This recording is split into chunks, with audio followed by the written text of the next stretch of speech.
Hey, what's up, y'all? Welcome to the channel. Well, this marks the end of the Camry. Yes, the Camry has died. Yep, it's dead. I was going to Copart, Houston. I was going to pick up this BMW 128i.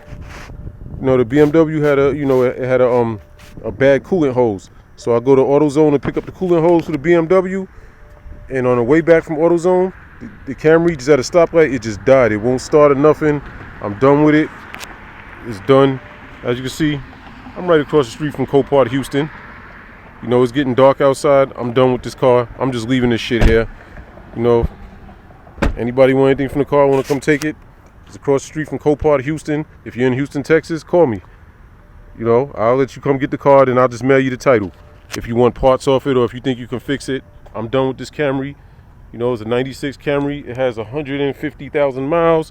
It leaked a little oil from the from the cam seals and all that. But hey, it got me all the way to Houston from New York a few times. But it just died. I'm tired of it. I'm done. It's dirty. That's why it looks like this at night. The car's just dirty. But I'm done with this car. I'm about to take my plates off it and just leave it here. They tow it away, junk it. I don't care. I'm done with it. So if anybody in Texas want the car, hit me up before I leave, and you can come over here, get it, and I'll send you the title. I'll mail you the title. All right, y'all have a good night.